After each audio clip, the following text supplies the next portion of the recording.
Bienvenue pour cette nouvelle séquence des paroles de la vie éternelle avec Marc Joseph. Nous sommes aujourd'hui le 9 novembre 2023. 9 novembre 2023, encore un jour de grâce à vivre avec Jésus-Christ. Un jour de grâce à vivre dans la présence de Jésus-Christ qui dit à toi et à moi, je suis avec toi tous les jours jusqu'à la fin du monde. Je suis avec toi tous les jours jusqu'à la fin du monde. Ça, c'est la parole de Jésus-Christ qui te fait la promesse d'être avec toi tous les jours, autant que le monde existe.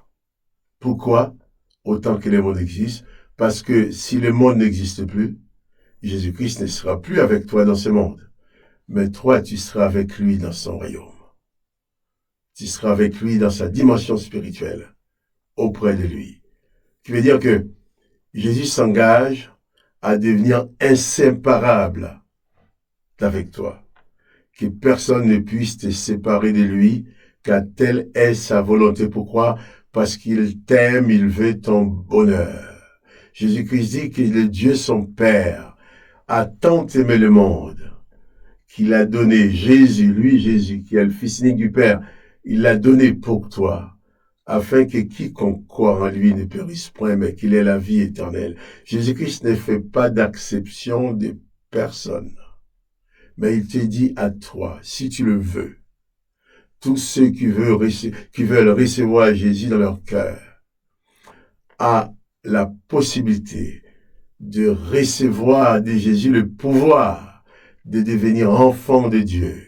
Et dans ce cadre-là, en tant qu'enfant de Dieu le Père, Jésus-Christ le Fils de Dieu le Père s'engage à être avec toi tous les jours jusqu'à la fin du monde. C'est ainsi que Jésus-Christ dit, je suis avec toi tous les jours jusqu'à la fin du monde.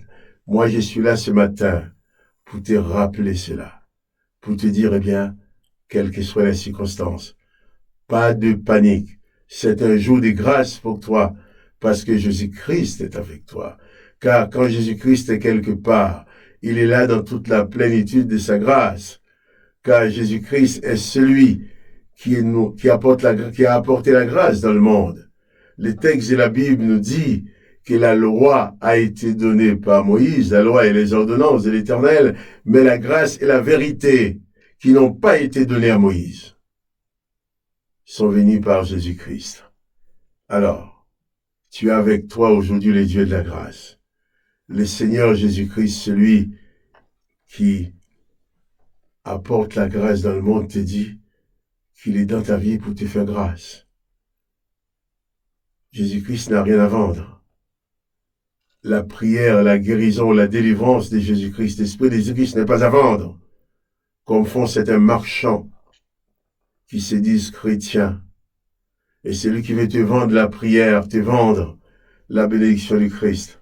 Même si tu dis qu'il est chrétien, qu'il est pasteur, n'importe quoi, sache que cette personne-là ne vient pas de Jésus-Christ. Il a peut-être en lui une puissance qui fait même des miracles, mais c'est pas forcément la puissance de Jésus-Christ. Parce que Jésus-Christ, l'Esprit de Jésus-Christ ne te demandera jamais de payer pour recevoir la grâce, pour recevoir une bénédiction. Mais Jésus-Christ qui te dit qu'il est avec toi tous les jours jusqu'à la fin du monde, ce n'est pas pour ton argent, pour ta fortune, pour tes biens, mais il est là seulement pour t'accompagner, pour te faire du bien, pour faire que ta vie soit une réussite. J'ai du bien. Jésus-Christ dans ta vie fera que ta vie soit une réussite. Alors, pas de panique, seulement. Reçois Jésus dans ton cœur, seulement. Élève ta foi, élève ton âme vers Jésus-Christ. Pas de panique. Jésus-Christ est là. Il t'accompagne pour te faire du bien. Je vais continuer avec toi la lecture de l'évangile de Jean. Nous sommes encore au chapitre 1er. Nous allons les lire verset par verset. Nous avons le temps devant nous pour méditer les paroles de Jésus-Christ. Parce que c'est au travers de l'évangile que tu puisses parvenir à une bonne connaissance de la personne de Jésus-Christ, en sorte que tu puisses être son imitateur. Pour imiter quelqu'un, il faut connaître ses faits et gestes. Eh bien, pour imiter Jésus, en lisant l'évangile, tu vas apprendre à le connaître et tu vas pouvoir être Comme lui, Jésus a dit même, les disciples accomplis sera comme son maître. Je souhaite que tu sois un disciple accompli pour Jésus-Christ, que tu lui ressembles, que Jésus-Christ soit réellement ton maître à penser dans toutes les circonstances. Oh, que le nom de Jésus-Christ soit béni, soit glorifié. Et toi aussi, que tu sois béni. Je vais lire maintenant dans l'évangile de Jean, chapitre 1er, verset 43. Le lendemain, Jésus voulut se rendre en Galilée, et il rencontra Philippe. Il lui dit, suis-moi. Philippe était de Bethsaïda, de la ville d'André et de Pierre. Je relis les textes. Le lendemain, Jésus voulut se rendre en Galilée, et il rencontra Philippe. Il lui dit, suis-moi. Philippe était de Bethsaïda, de la ville d'André et de Pierre. Voilà, Jésus-Christ qui rencontre Philippe sur le chemin. Et Jésus ne va pas par 4 chemins, il ne va pas chercher de manière, mais il va dire seulement à Philippe, suis-moi. Et c'est suis-moi de Jésus, c'est un ordre, puisqu'il le dit à l'impératif. C'est écrit, Jésus lui dit, suis-moi. Philippe était de Bethsaïda, de la ville d'André et de Pierre. Et quand Jésus dit « suis-moi », il t'appelle. Il te donne le pouvoir de le suivre, le pouvoir de marcher avec lui, le pouvoir de vivre avec lui. Il dit à Philippe « suis-moi ».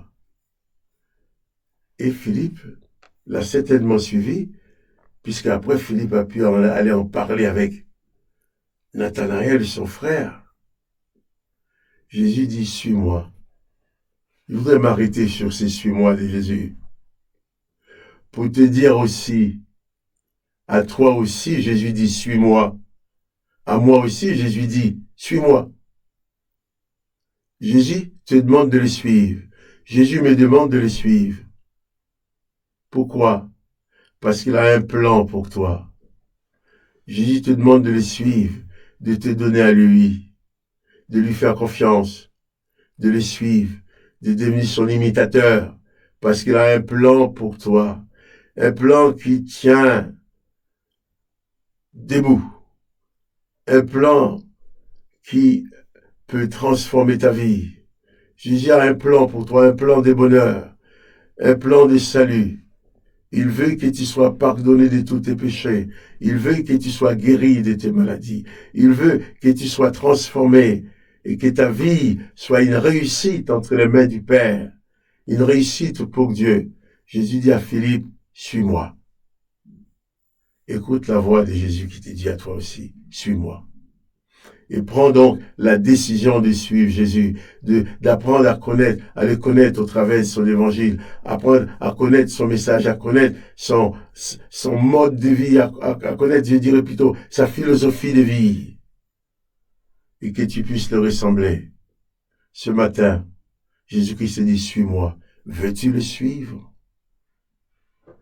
Veux-tu répondre à l'appel de Jésus pour aller à sa poursuite, pour le suivre? Jésus rencontre Philippe, il dit à Philippe, suis-moi. Et Philippe l'a suivi. Suis-moi, dit Jésus. Et Philippe l'a suivi. Verset 45. Philippe rencontra Nathanaël et lui dit, nous avons trouvé celui de qui Moïse a écrit dans la loi et dont les prophètes ont parlé, Jésus de Nazareth, fils de Joseph. Ah voilà. Philippe, ayant découvert Jésus, va s'empresser pour aller le dire à son frère Simon. Et, non pas Simon, je me trompe là. Philippe va s'empresser à aller le dire à son frère Nathanaël. C'est André qui est le frère de Simon, qui avait amené Simon à Jésus-Christ. Mais là, c'est Philippe que Jésus rencontre sur le chemin. Il dit, suis-moi. Alors Philippe, ayant suivi Jésus. Ensuite, Philippe rencontra Nathanaël et lui dit, nous avons trouvé celui de qui Moïse a écrit dans la loi et dont les prophètes ont parlé, Jésus de Nazareth, fils de Joseph. Nathanaël lui dit, peut-il venir de Nazareth quelque chose de bon? Philippe lui répondit, viens et vois. Voilà. Philippe découvre le trésor de Jésus. Philippe découvre la présence de Jésus qui a fait tant de bien à son cœur. Eh bien, il va le dire à Nathanaël. Et Nathanaël va manifester sans doute, mais peut-il venir quelque chose de bon de Nazareth? Nazareth, il peut rien venir de bon de Nazareth. Tu me dis Jésus de Nazareth. Eh bien, Philippe va dire, ben, viens et vois, viens et vois. Avant de dire que tu ne veux pas de Jésus-Christ, viens d'abord à lui. Fais déjà sa connaissance. Des personnes disent, ah, moi je ne veux pas entendre parler de Dieu, je ne veux pas entendre parler de Jésus. Comme des enfants qui ne veulent pas goûter la nourriture, qui disent, mais j'en veux pas, qui refusent la nourriture avant de l'avoir goûté en disant, c'est pas bon, je l'aime pas. C'est pas bon, mais tu n'as jamais goûté. Avant de dire que tu ne veux pas de Jésus-Christ, avant de commettre l'erreur de vivre sans Jésus-Christ dans ta vie, viens déjà à lui, viens goûter sa présence. Viens goûter un temps de communion avec lui et tu comprendras que rien ne peut dans ta vie remplacer la présence de Jésus-Christ. Eh bien, Nathanaël va dire, mais peut-il venir quelque chose de bon de Nazareth? Moi, de Nazareth, il n'y a rien de bon de Nazareth, c'est pas bon, c'est Nazaréen. Viens et vois. Eh bien, moi, je te dis aussi, Jésus-Christ te dit qu'il est avec toi tous les jours jusqu'à la fin du monde. Si tu as des doutes, viens et vois. Donne ta vie à Jésus-Christ. Invite-Christ à rentrer dans ta vie. Et tu vas réaliser la plénitude de sa présence. Tu vas réaliser toute la bonté du Maître. Tu vas réaliser la puissance du Maître dans ta vie. Tu vas réaliser la puissance de Jésus-Christ. Combien il est grand, combien il est puissant, combien il est amour, combien il est capable de te pardonner, de t'aimer, de te rendre fort, de t'aider à traverser le pire des difficultés. Viens à Jésus. Viens et voir. Et je t'invite aujourd'hui à venir à Jésus-Christ. Je ne te demande pas de venir à une religion ou à ta religion. Moi, je ne connais pas ta religion. Mais je dis que si tu viens à Jésus-Christ, Jésus-Christ est capable de transformer ta vie et pour que ta vie soit réellement une réussite à sa gloire. Viens et voir. Que le nom de Jésus-Christ soit béni. Que ton nom à toi aussi soit béni. Quant à moi, Marc-Joseph, je te dis à bientôt à demain pour notre séquence des paroles de la vie éternelle. Et n'oublie pas les petits coups de pouce pour dire que tu aimes, si c'est le cas, pour que la vidéo soit proposée à beaucoup d'autres personnes. Sois béni. À demain.